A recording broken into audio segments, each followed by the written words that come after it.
Students, आज नए topic के साथ आपकी खिदमत में हाज़िर हूँ। आज का जो हमारा टॉपिक है वो करेक्शन ऑफ एरर है, यानी गलतियों की दुरुस्तगी। हर बिज़नेस में जो बुक कीपर या अकाउंटेंट होते हैं, जब वो अपना बिज़नेस ट्रांजैक्शंस को रिकॉर्ड करते हैं, उसको लेजर में पोस्ट करते हैं, तो सम टाइम जो ये ह्यूमन एरर है कि बेसिकली कोई ना कोई जो है वो उसमें एरर आ जाता है। तो number 1 error of complete reversal of entry है हमारे पास, यानी कोई ऐसी एंट्री, मसलन हमने क्रेडिट पर सेल की तो एंट्री पास होनी चाहिए अकाउंट्स रिसीवेबल डेबिट और सेल्स क्रेडिट, लेकिन हमारे बुक कीपर ने एंट्री पास की, सेल्स को डेबिट कर दिया और अकाउंट्स रिसीवेबल को क्रेडिट कर दिया, बजाय इसके कि वो अकाउंट रिसीवेबल डेबिट करता और सेल्स को क्रेडिट करता। तो अब हम इस एंट्री को कम्प्लीटली रिवर्सल कर देंगे, यानी उलट कर देंगे।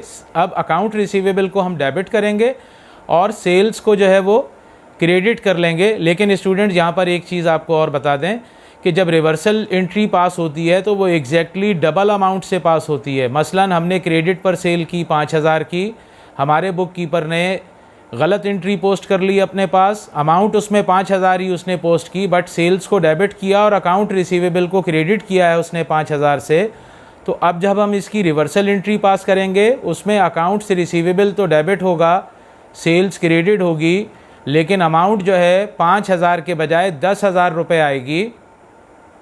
ठीक है। Number 2 error of commission. Error of commission यानी ये वो गलती है कि इसमें रॉन्ग पर्सनल अकाउंट कस्टमर या सप्लायर का हम रिकॉर्ड कर लेते हैं। मसलन हमने मर्चेंडाइज सेल की मिस्टर ए को, तो हमें अकाउंट रिसीवेबल ए का डेबिट करना चाहिए, बट हमने अकाउंट रिसीवेबल कस्टमर बी का डेबिट कर लिया गलती से।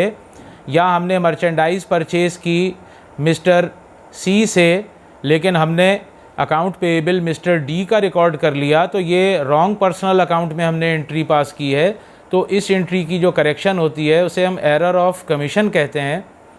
नंबर 3 एरर ऑफ कॉम्पेंसेशन है।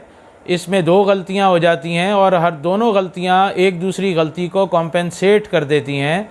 मिसाल के तौर पर हमने वेजेस एक्सपेंस 2000 ज़्यादा रिकॉर्ड कर लिया और एक दूसरी गलती में कॉस्ट ऑफ गुड्स सोल्ड 2000 रुपये से हमने कम रिकॉर्ड की, तो इन दोनों गलतियों ने एक दूसरे को कॉम्पेंसेट किया है। वेजेस एक्सपेंस ज़्यादा रिकॉर्ड करने से क्या होगा, हमारी नेट इनकम कम हो जाएगी 2000 रुपये से, क्योंकि हमने एक्सपेंस को ओवरचार्ज किया है।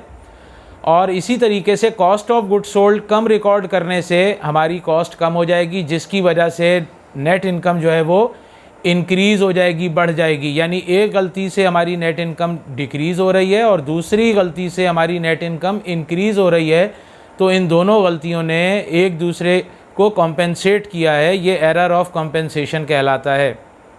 Number 4 error in the books of original entry, यानी इनकरेक्ट अमाउंट जो है वो इसमें हम पोस्ट कर देते हैं। मसलन हमने सेल्स की 5000, लेकिन हमने अमाउंट पोस्ट कर ली 4000, तो ये error in the books of original entry कहलाती है। नंबर 5 एरर ऑफ ओमिशन, यानी कोई भी एंट्री वो हम कम्प्लीटली भूल गए, हमारे बुक कीपर या अकाउंटेंट ने वो एंट्री अपने पास पोस्ट ही नहीं की, उसको रिकॉर्डिंग ही नहीं हुई हमारे पास। ठीक है, तो इसे एरर ऑफ ओमिशन कहते हैं। Or transaction completely omitted to record. Number 6 error of principle है। Record in wrong class of account, means हमने मर्चेंडाइज परचेज़ की लेकिन हमने उसे रिकॉर्ड सेल्स में कर लिया, या हमने मर्चेंडाइज सेल की लेकिन उसे रिकॉर्ड किया परचेज़ अकाउंट के अंदर, या इसके अलावा हमने बिल्डिंग में एडिशन किया लेकिन हमने repair and maintenance building account के अंदर इस अमाउंट को डाल दिया, तो ये एरर ऑफ प्रिंसिपल कहलाता है। नंबर 7 पर एक सस्पेंस अकाउंट है।